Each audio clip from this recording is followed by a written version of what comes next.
Hi there and welcome back to my channel. This is Sean, your book reviewer, with another book review. This video is all about the books I read for December. Not from the first book of the month to the last book, but different sections, different kind of categories or challenges. And this video goes through all the books I read anyway. Let's start now. I don't like to waste time. Let's go. The first section is Classics. For December, I read A Connecticut Yankee in King Arthur's Court, written by Mark Twain. This book was interesting and it's very layered. So, essentially we have this protagonist and he goes back in time to King Arthur's court. And he thinks he may be, unwell at the start of the story. Then he very kind of early on comes to realize and accept he's time traveled. He's back in time in reality. And he doesn't like what's happened to him early on. So early on he's thrown in a dungeon and he's going to be put to death. And he wants to get out of that, of course. So to get out of that, he creates a story, he creates a tale about himself, that he's a magician. And he uses his knowledge of more modern life to get out of that and convince people of his strength and power. And then he uses his knowledge as well to do certain things in the world. And he wants to construct the world to almost be like the world he came from, to convince people to do things his way. And at the start of this book, it's like he's doing it out of the goodness of his heart. Then we learn that he's kind of doing it to get control, and not all the things he does are kind or generous or even gentle to people.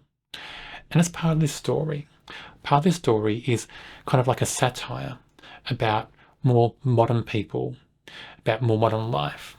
And it's also a satire of medieval life, so it's both things in this story.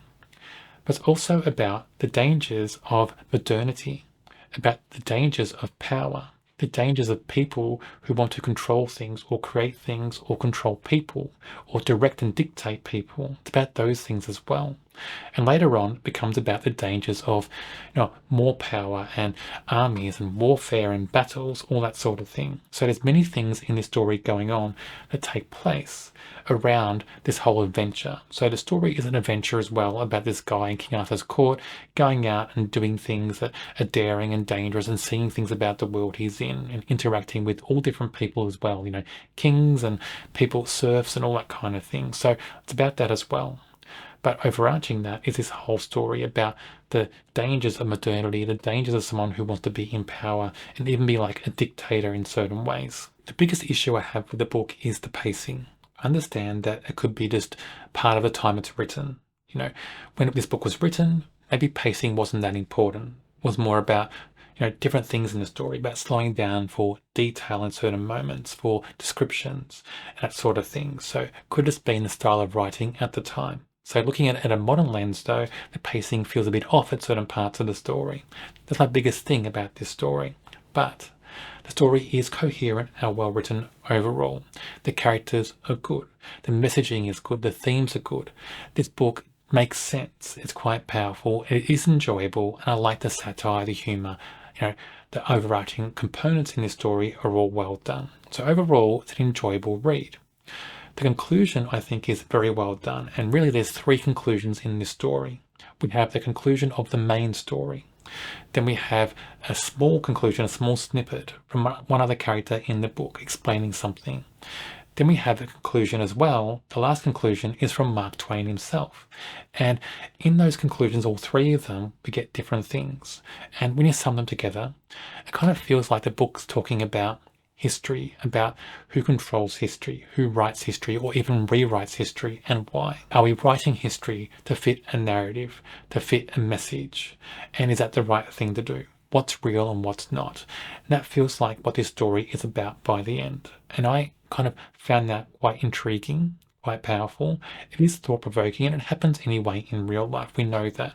We know history is written in a certain period of time for a certain reason by certain people, and then sometimes it gets rewritten as we come to understand more, and more comes to light, and more is accepted as the real narrative, the true narrative. So we see that in real life, and I think Mark Twain is explaining that towards the end of this story. Enjoyable story. I'm glad I read it. I didn't think I would enjoy it actually. When this book first started, I thought, I'm not sure what I'm in for. But by the end, I enjoyed it very much. So I won't be choosing a classic for January 2026 because in the first few months of the year, I'll be quite disrupted because we're building a house to be finished soon, and then we're moving and all sorts of things. So that's going to disrupt the first few months of the year. So I'll leave that for now. I may read classics during the year anyway, but I'm not going to have a challenge to read classics. Let's move on to the next section. This section is the random country read. So in December, I had to read a book by an author who was born in Algeria. What did I read and what did I think? Let's find out. I read The Outsider, written by Albert Camus. I enjoyed this book quite a lot. So I think the main things about this book are not about the big one event that happens in the story that separates the first part from the second part. That event is quite big, it's quite shocking, but I think the book overall is more about expectations of people in society and what happens when somebody breaches those expectations or doesn't meet them, and how we feel about those people. Because like it or not, I think we all judge. We all look at how someone talks or acts or what they do, and we judge them. And I think it's human nature. People out there may say they don't judge, but I think we all do to some degree. And I think sometimes we try not to, but I think sometimes we can't help it. But anyway, this book I think is about judging people overall. And the main character is judged for how he acts or how he doesn't act. He doesn't act emotionally. He acts quite distant, like he's very inward. And he doesn't kind of respond in certain ways. So his responses and how he reacts to certain things doesn't meet expectations of other people. And then just how he also presents himself, how he speaks, what he says. It's different to what other people want. So it's all about that. It's all about this guy in this book who doesn't do the things other people thinks he should do, and how they feel about that. And that leads to different things in this story. Whether or not it makes him, do the big thing in this book he does, I'm not sure. But it does kind of form the second part of the book, where it becomes more about what he does and how he speaks and how he acts or how he doesn't act, more than the event that's led him there to that moment. Now, I'm being deliberately evasive about what he did. I don't want to give that away, because it is the big thing in this book. If you want to know, read the book. But it's more about this guy and his behavior than anything else. The next section is monthly prompt. So at the start of the year, I had a video and I had a prompt for each month of the year.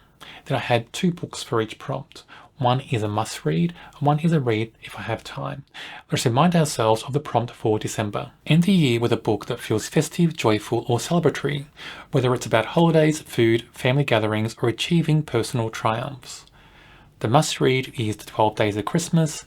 If I have time, The Christmas Wedding Guest. So I did read The 12 Days of Christmas. Now, before I read this, I thought, will I like it? Because essentially it's a romance story set during Christmas. But I did enjoy this quite a lot. Not because it's a romance. I don't generally enjoy romance books. But if the romance component is written in a certain way, it's fine. Things like Mills and Boon, that sort of thing, I don't really care about. I don't want to read. And if it's a romance story where it's very explicit, all that sort of thing, I'm not really into that. But a romance story like this, I think, is quite good. So essentially it was like reading a Hallmark movie, basically. We have 2 characters, of course, and the main character, she wants to convince her neighbour that he can be kind, and she wants to change him through kindness. So she decides she has a mission. Over 12 days, she's going to do something nice for him each day and blog about it, blog about the reaction like an experiment. So she goes about doing that. And this neighbour, he's quite gruff and he can be quite mean and standoffish. So she's trying to change him. She thinks Christmas is a perfect time to do that. So it's about that. It's about their relationship when it first starts to what happens to the end after 12 days. So it's one of those stories where it's easy to predict what's going to happen by the end of the book, and that's fine. It's all about the journey, and is this book well written? Are the characters good? It's just the story a nice read overall, and it was. It was quite gentle, it was quite nice, it was quite festive. And then there's one character, I think his name's Bernie, and he's this guy's grandfather, and he was quite brilliant in the story. He brings humour, he brings a bit of sass into the book as well. He brings a lot of life into the book as well, a lot of joy. I liked him very much in this story. And I do wonder if that character Bernie wasn't there, this book may have suffered a little bit. He brings a lot of something, a lot of substance to the story as well. Overall, enjoyable read. I think I would read more books by this author. This book was quite well structured, quite well written. I like that whole structure of the 12 days. And then between each day, we have this blog post and kind of comments and things by other people reading the blog. That was quite well done. So for me, enjoyable. It's just gentle. It's a kind book, a Christmas book. I don't essentially really like Christmas stories that much, but I found this quite good and quite gentle and quite charming. So now let's move on to the random bookshelf reads. So for each month of 2025, I had a random picking program, picking 6 books for me to read from books I have on my bookshelves. It's an aim to clear books from my bookshelves, to read more books I own and get rid of them basically. And I want to do that more and more, of course. I have too many books on my shelves. And I will eventually just get my bookshelves down to hopefully only a handful of books. Just those books or those authors I want to keep, and read again, eventually maybe. Because I think sometimes, why do we hold on to books? Of course, I think books are special. I love reading and I love books. But I just think, well, with so many books on my shelves, will I reread them eventually? I don't know. And will somebody want them? Will somebody want them if I give them to them or whatever? So I don't know that either. So I think I just want to read books now, clear them, and find a home for them. Whether it's, a book exchange somewhere, whether I can find somebody who wants them, whatever. I just need to clear books out of my house and deal with that. So anyway, that's the whole aim of this challenge. Let's go to the 6 books now. Black Angel, written by Graham Masterton. This is 90s horror. So it's like kind of 90s horror that's gory, a bit dark, but also a bit cheesy, maybe even a bit camp in certain places, that type of horror. And I enjoy that type of horror very much. I love 90s horror. This book just fits snugly into that. Of course, it's also written in the 90s, so, go figure with that. But anyway, this book, it had a beginning that's like the darkest beginning I've ever read, I think, or I can recall reading. The beginning, it's so dark and it makes you cringe so much, but it's a hook as well, and it's very engaging, very compelling, and just hooks you and makes you want to read the rest of the book. But it is very cringy. There's things in there happening in that first chapter that will just make you kind of squirm in your seat, but it's very powerful and very effective. And I think it's one of the best written chapters I've read in the story ever. But this book is more than a horror. It's also a hunt for a serial killer, and I enjoy that. Adds another layer. Also brings in another layer about spiritualism and mediums, and I'm not a believer really about spiritualists and mediums. I don't really believe in that per se, but in this book it added a great layer in this story. So there are many layers in this book, in this horror, and I think that's just built this up to be a better book than it was going to be if those layers weren't there. The biggest issue in this book is pacing. So the middle section of this story drags a lot. Not much happens in the plot as well. Not much develops or grows. And that's a big issue in a book like this, especially after a beginning that was so good, great hook, so compelling. To have it just drag and slow down and become just almost nothing for a middle section of this story. That's a big issue with a book like this, especially a horror. And then the ending of the book is fine, but that middle section where it just goes down into a very kind of slow burn feel that not much happens though. I found that quite disappointing in this story. But overall, it was worth the read. I think Graham Masterton is a great horror writer, but that middle section, that dragging section, a big issue in this book. Sleeping with the Enemy by Nancy Price. It had been on my shelves for a couple of years, so I'm so glad I read it during December. I love the movie as well. It's one of my favourite movies of all time. So I was worried about reading this as well because I thought, well, I love the movie so much. What about the book? Will the book be different? Will it be almost the same? What will I like better?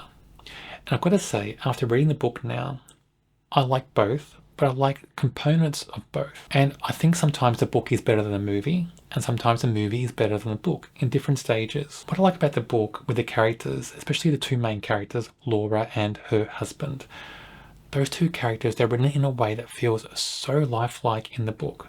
It doesn't feel Hollywood. So in the movie, it feels quite Hollywood when compared to the book.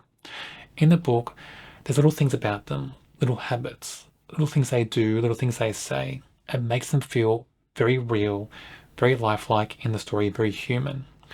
With the husband, the abusive husband in the book, just the way he acts in the book is very different to the movie.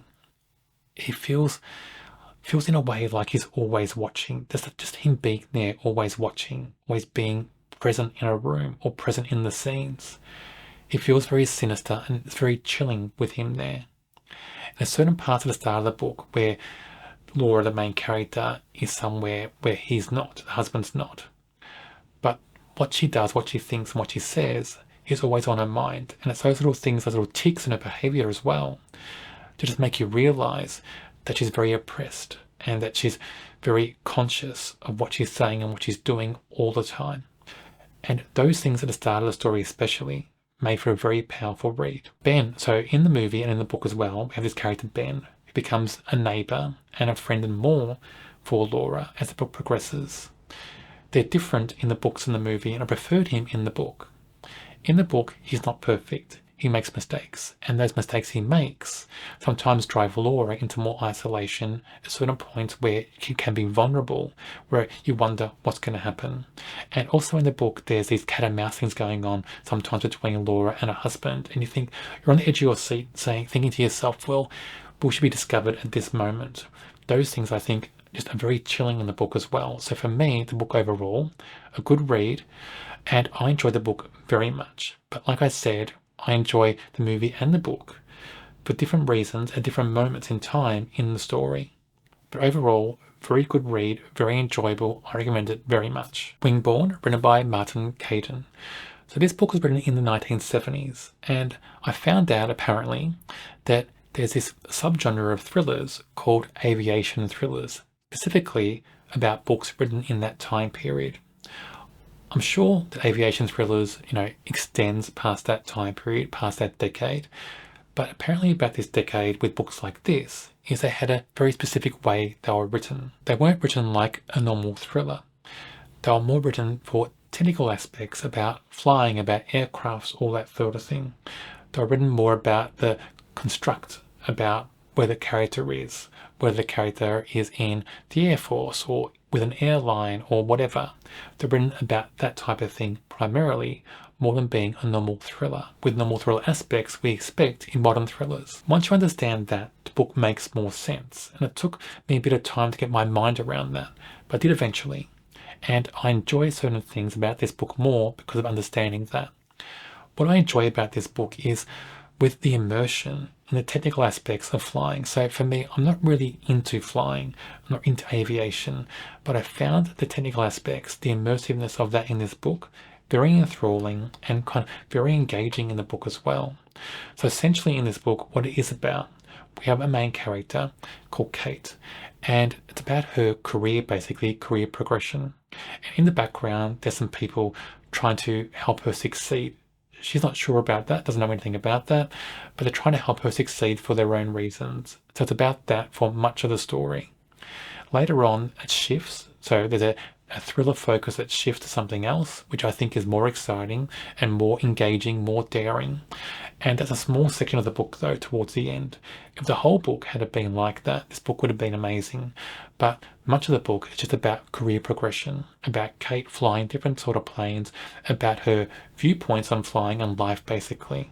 So I think overall it works what it wants to do, but it's a different type of thriller. So now I understand these type of thrillers do exist, and for some reason I do want to read more of them. I don't know why. I want to learn more about this type of subgenre in the thriller world in this time period, and maybe compare books written later on to see if that type of thing really still exists, or if it just is a component of 1970s aviation thrillers. Jame Slayre, written by Sherry Browning Irwin. So this is basically Jane Eyre with paranormal aspects. Primarily vampires, zombies, and werewolves. That's what it is about, basically. And also, Jane in this book, she's a slayer. She's from a heritage lineage of being a slayer. And she learns about that as she progresses through this story. The start of this book, I think, is the best. So the first two sections, where Jane is growing up with her estranged kind of relatives, growing up in that household, and then later on when she goes to boarding school. Those two sections are the best. But later on in the book, it becomes less about being a paranormal book, and more about just being a close kind of retelling of Jane Eyre with a slight paranormal element. So I think the paranormal aspects die off as the book progresses, which I found less enjoyable. So I think this book was building up to something really good and then just kind of dying off later on. Overall, I think Jane, her voice was kind of okay, not totally compelling, not the best character I've read, and I'm just not sure about sometimes in this book. She breaks the fourth wall too much. That did impact the read for me because every time it happened, I was pulled out of the story. Other characters in this story end up being more compelling than Jane by the end, and I think this book would have been better if it was more like a loose kind of homage rather than a faithful retelling of Jane Eyre. I think it would have been much better. And I think the paranormal aspects were very good early on. Then when they died off, this book just became, just something that was an okay read, but not what I signed up for when I first started this story. So overall, not the best read.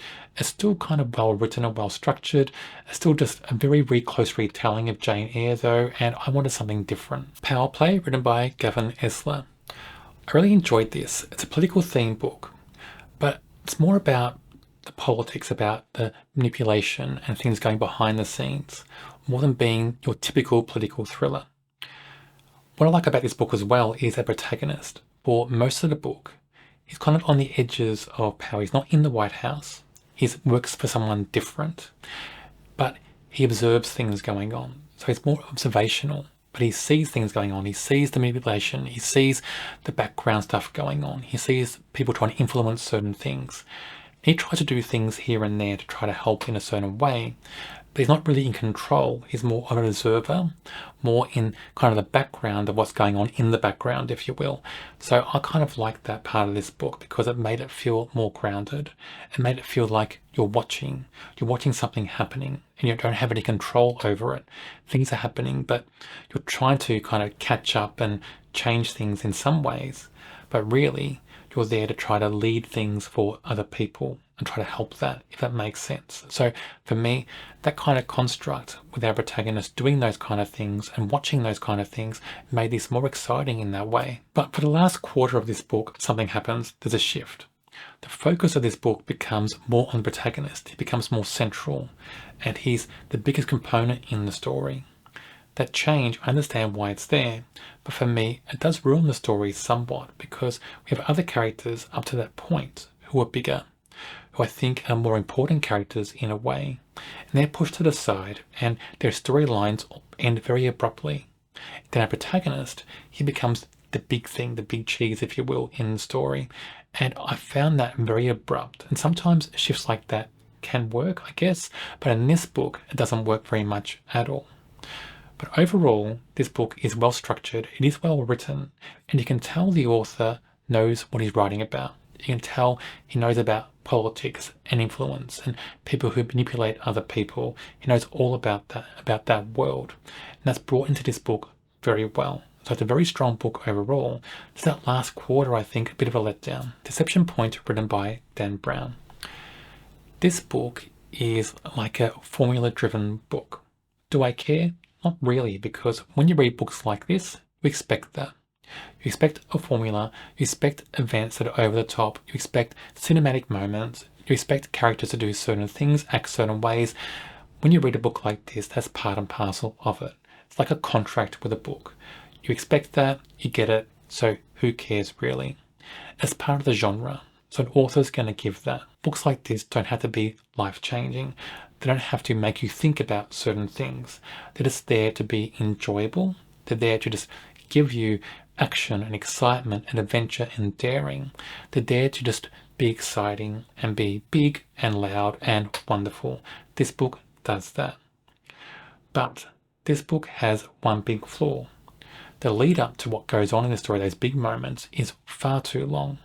I think when I read this book, my version, the first 200 pages was all just lead up and set up. So of course, we have to set up different ideas and concepts and different characters. I get that. I don't mind that.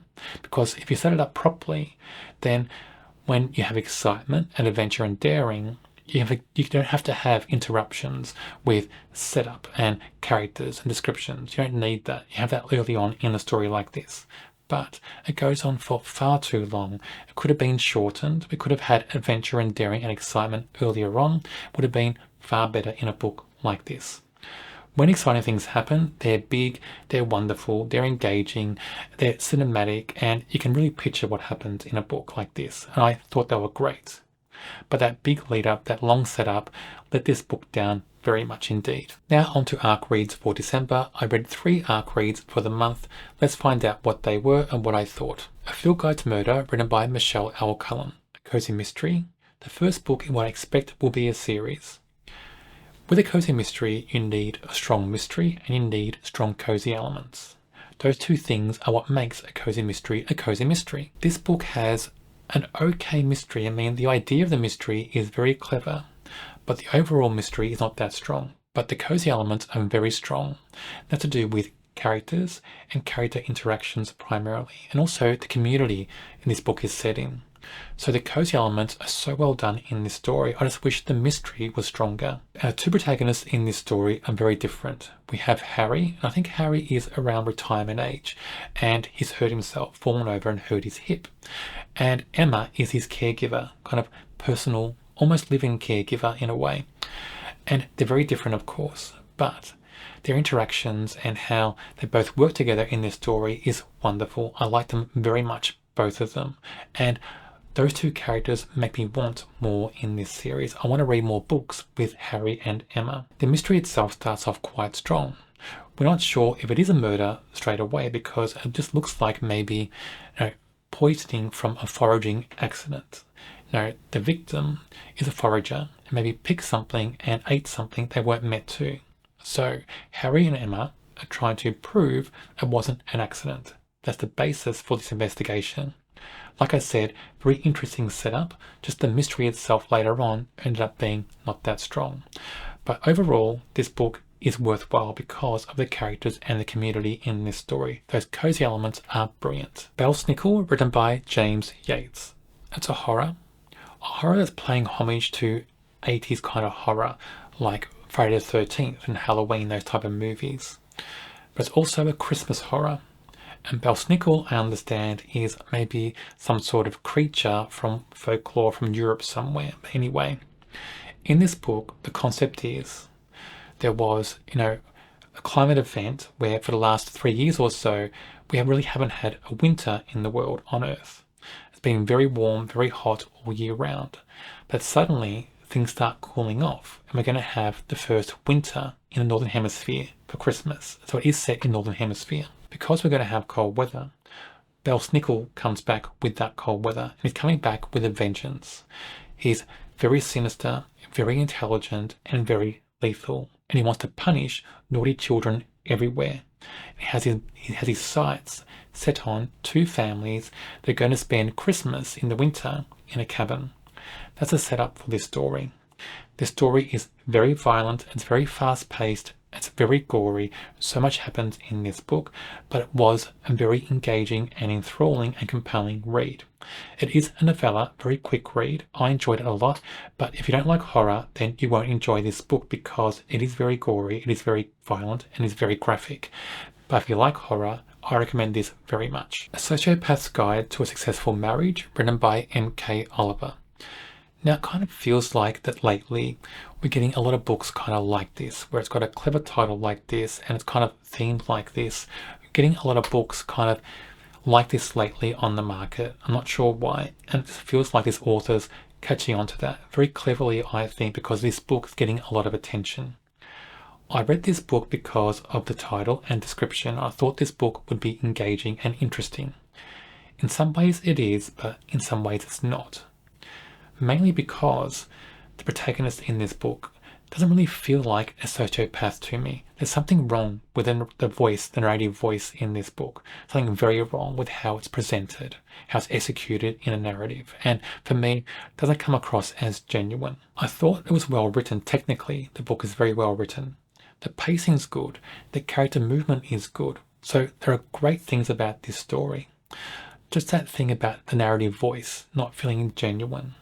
Then also the plot progresses by other characters either being gullible or stupid. And I don't think a book is clever if all other characters are gullible and stupid. What's the point of that? Unless this book is going to be a satire or a farce, then what's the point of having every character just being too stupid to know what's going on? Doesn't make the protagonist be more clever, and what's the point of the story like that? So for me, big issues in this story. But it seems to be getting a lot of attention. Many people seem to like this. I kind of don't understand why. I mean, I think in many modern thrillers, many people enjoy big things happening, big events happening, when there's no grounding in the book overall. So for me, this book doesn't have a lot of grounding, and this book has good things going for it. So I think the author can write well, can have good pace and good character movement, but a lot in this book doesn't make sense to me. So now to other reads for the month, just books that don't fit a category already mentioned in this video. The first is Will Prescribe You a Cat, written by Seo Ishida. I enjoy this a lot. So another Japanese kind of healing fiction, I think they're called. So in this book, we have a clinic that prescribes people cats. So there are different stories in this book, I think 5 in total, and they're interconnected in different ways. Each story is about someone different, and they go to this clinic for a different reason. They may be grieving or just, having issues at work with other people or want to get through something. And this clinic prescribes them a cat to help them. Very odd, isn't it? Being prescribed a cat for different reasons. But anyway, the cats in this book are wonderful. And what happens is the cats aren't an instant cure. The cats themselves aren't the cure. The cats encourage the people to think differently about their circumstances, sometimes by the cat's behavior, whatever it may be. Then eventually that person realizes something and comes to some sort of just moment in their own lives where they change something. That's what each story does. In each book, the people are a bit different and the cats are very different, but the stories are connected in some way as you progress through the book. And as you progress as well, you learn more about this strange clinic. So I like this book a lot. It's very gentle, it's very calm, very heartwarming. The characters are wonderful, both humans and cats. This book is worthwhile reading. Everyone in This Bank is a Thief, written by Benjamin Stevenson. So it's the 4th book to feature Ernest Cunningham as protagonist. Unlike book 1, this book isn't brilliant. The first book in this series I thought was so brilliant, it was amazing. And from then on, I've been hoping each book in the series would be just as good. But they're not. The concept of this book is interesting though. So in this book, we have, of course, it's set in a bank, and we have 11 crimes, 11 reasons why something is stolen. And some of them are physical thefts, but some of them are metaphorical. So I like the concept of that overall. My issue is with the biggest crimes, the 2 main things going on in this book, is just the setup, the journey to get there is just ridiculous. It really is. Ridiculous things happen, characters have ridiculous reactions, none of it really makes sense, and it just feels like the author's trying to force things to happen in what he's trying to say is realism and real life, when it just doesn't make sense. Those things will not happen at all. And I get that fiction can be wacky, fiction can be larger than life, I really get that. But there has to be some sort of grounding somewhere. Some reactions have to be real.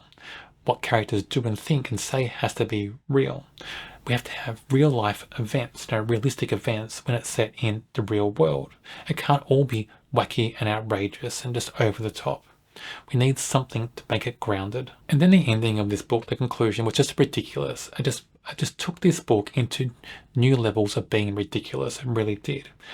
I don't know what to expect from more books in this series. I mean, I'm a completionist reader. I'm compelled to read books in a series once I start, so I just don't know what to expect. I'm hoping that the author just makes the next book, if there is a next book, just makes it a bit more grounded and a bit more realistic, and makes it just as great as the first book in this series. But I think after reading so many books in this series, the trajectory of this series is not leading to that. The trajectory of this series is being more ridiculous as each book comes along, and I don't know why that is. The Curious Kitten at the Chibineko Kitchen, written by Yuta Takahashi. So I hope I got all that right. A bit of a mouthful, so I apologize if any of that was wrong. But anyway, this book. This book is quite special. Another example of what is Japanese healing fiction. That's a subgenre. This book also, like other books in the subgenre, is gentle, is kind, and heartwarming. And so essentially in this book, we have a few different stories. Each story is interconnected and about somebody different finding themselves going to this cafe or this kitchen, this restaurant, and having a special meal. And this special meal comes with, an attachment. So they have the meal, they sit down, and while the meal's still hot, somebody who's passed in their lives comes and joins them for one final moment. And then once the meal cools down, that person who's passed on just disappears, vanishes. And it's the final time they can see that person. So they can see that person and have interaction, discuss something, come to terms with something until the meal cools down. So it's called healing fiction because it's about, feelings in a way. So in this book, it's about grief and connection and compassion, all those sorts of things. It's about kind of having that inner story and people connecting in certain ways and finding joy and hope and light somewhere and moving on. I think these books are just wonderful because they're gentle, they're kind, they're heartwarming, and they just feel like very comfortable reads when you read them.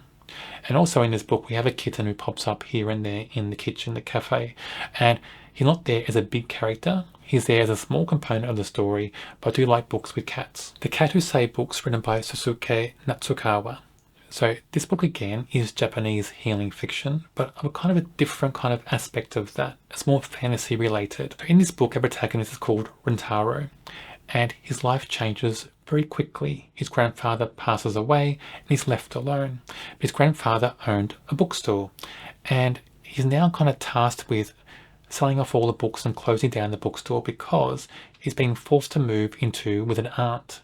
And he's not really sure about this aunt, doesn't know much about her, but because he's a teenager, he can't live by himself.